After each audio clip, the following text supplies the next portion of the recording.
And joining us now on our Book Talk segment, great to welcome a man who has written a book about our school system, presenting some very interesting ideas. You might have seen him on one of those TED Talks called How Schools Kill Creativity, and the name of the book is Creative Schools, The Grassroots Revolution That's Transforming Education. We're joined today by Sir Ken Robinson from out in L.A. And Ken, good to talk with you. How are you? I'm very well, Doug. Thanks so much for having me on. Yeah, good to have a chance to chat with you for a couple of minutes, have an opportunity to read through the book. Before we get into that, I guess that TED Talk you did, those have become unbelievably popular, and you have the most watched one. That's a pretty good honor.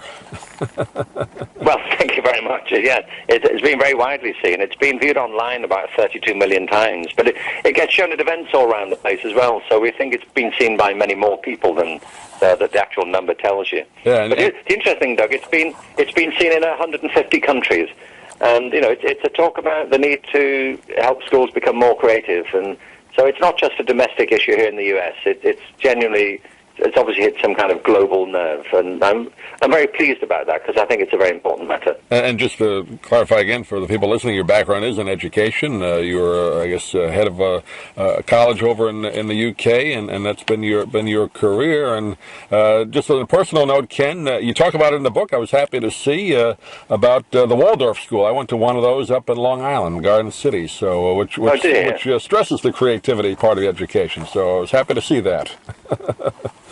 Well, I worked in one of the main universities in the UK. I live in America now, I should say. Right.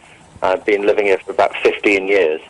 And I mentioned Waldorf and Montessori and a whole range of other schools as well, partly to show that the things I'm arguing for, I'm not endorsing any particular one approach, but I'm saying that there are principles here that we have known about for a very long time about what engages kids, what makes them give the best of themselves, and that this culture we have in many school systems now of testing and standardization is, in my view, the opposite of what we should really be doing in schools. And the book sets out what really interesting in schools are doing to achieve different results in a better way. Yeah, I know down here, particularly in Florida, I know throughout, I guess, most of the country, but particularly here in Florida, there's a lot of controversy over, the curriculum. A lot of teachers have complained, even parents have complained. They're just teaching to the test, where you had to pass a certain test every year to graduate, and not really staying with the traditional subject matter that usually is taught in school. So that's become a problem, hasn't it?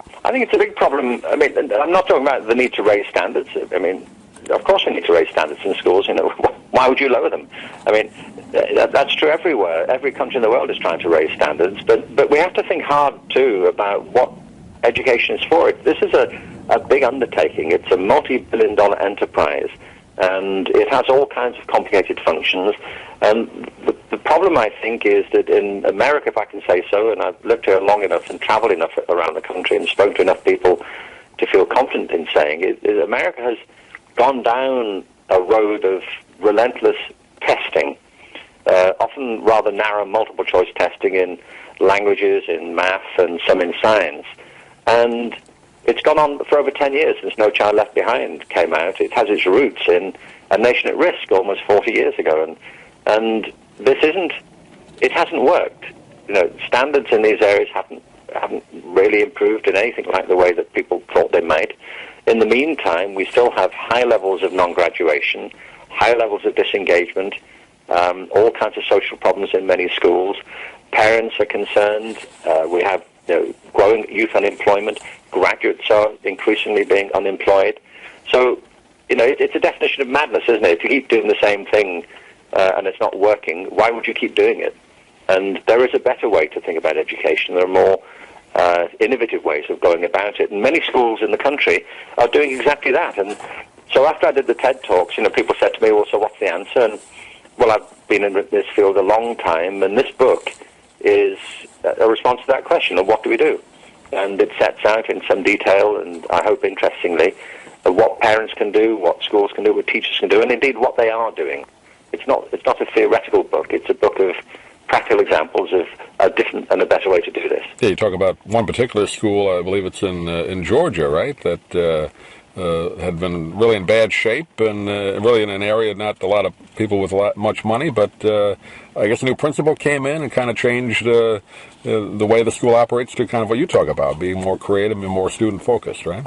Yes, it's a school called Smoky Road. It's in Georgia, and it was a school that was not doing well at all. There was a lot of unrest at the school, low achievement, low graduation rates, middle school, low test results, a lot of fighting, violence, and upset in the school. A new principal came along, Dr. Laurie Barron, and she said she spent the first year jumping over desks and breaking up fights and sending out truancy notices and exclusion notices, and she said it was a really complicated and difficult situation. Nobody was happy with it. Parents didn't want their kids to be at the school.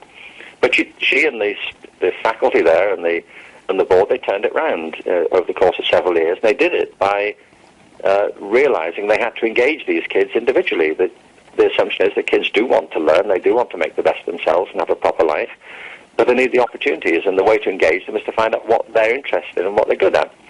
And so for some kids it was music, for some it was football. But she said whatever mattered to them is what mattered to them, and by helping them do the things that they love to do, they started to realize that they could also do things that mattered to the school in other ways. Anyway, the upshot was that test results went up, the attendance rates greatly improved, recidivism rates were down. In fact, in due course, Laurie was recognized as the MetLife Middle School Principal of the Year, and she's now a school superintendent. But she's one of a number of examples throughout the whole book of just that if you recognize that education is a personal thing, these are real people with real circumstances and talents and feelings and a community and pressures on them, that if you engage the kids person and if you empower teachers and school principals to give real leadership, then that's what turns it round. And you can't improve education by remote control, by just passing mandates down from the top all the time, saying if you don't do well in these tests, we're going to withdraw your funding or we're going to close the school down. It's a deadly mixture, and it doesn't work.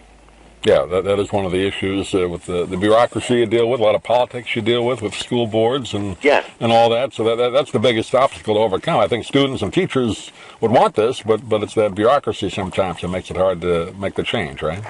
Well, and the irony, of course, is that it's also what the policymakers want. And I'm not, the book is not critical of policymakers overall, but what I try and set out in the book is that we have to agree what education's for, and often people argue about it because they have different assumptions about what education's for. I set it out in the book. I say the aim, from my point of view, the aims of education are to enable students to understand the world around them and the talents within them so they can become fulfilled individuals and active, compassionate citizens.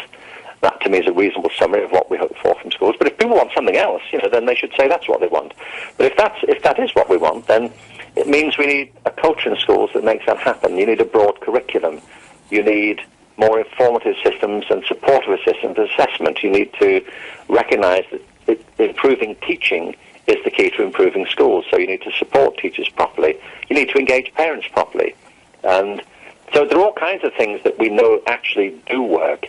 And this isn't instead of raising standards, as we saw in Smoky Road. It's actually what raises standards. Mm-hmm. If the current system were working, there wouldn't be any reason to complain about it. But there isn't. And raising standards in reading and writing is important, but it's not all that schools have to do. There's no point doing all that if the result of it is that schools are falling apart at the seams in other ways. So it's a holistic argument, and the proof of it is all the examples we give of schools all across the country who are actually doing it. Well, I went to both public and then again the middle school and high school years in the Waldorf education, so I got a little bit of both, and both had great points to it. But I think the creative part, I use that more in after school life than probably anything else. I think that's what you have to instill in kids today. Find something they're good at and creative at. Right? That's what helps them. Well, that's right, and it could be science, it could be math, it could be music, it could be art, it could be anything, but they, and indeed our entire communities, depend upon a constant flow of good ideas and the people being able to see opportunities and take them. I mean, one of the things we talk about in the book is, there's an economic argument for this too. I mean, employers want people who can think differently these days. It's not only economic, but that's also another argument. So it's seeing the whole thing in the round. And as you say, your education has put you in a good place for the thing that you love to do, hasn't it? No question about it. Yeah. Well, the name of the book is Creative Schools, the Grassroots Revolution That's Transforming Education. We're talking with Sir Ken Robinson today. And Ken, I know the book just came out. Do you want to direct people to a website? People get a hold of you, the book? Yes, well, it's, as I say, it's all good bookstores and get it on Amazon and Barnes & Noble, but you can get all the information from my own website and links to buy it if people would like to do that. My website is kenrobinson.com. It's SIRKENROBINSON, kenrobinson.com. Great. Ken, appreciate you taking a few minutes. Good luck with the book. Hopefully we can talk to you again. Thanks for joining us today. I'd love to do that. Thank you very much for having me on. I appreciate it. If you'd like to order the book we're talking about, please go to DougMilesMedia.com and enter the author's name in the Amazon search box. Thank you for listening. Please come back soon for more conversations here at DougMilesMedia.com. This has been a presentation of Doug Miles Media, all rights reserved. You can listen to or download previous programs at iTunes, Stitcher.com, or Doug Miles Media.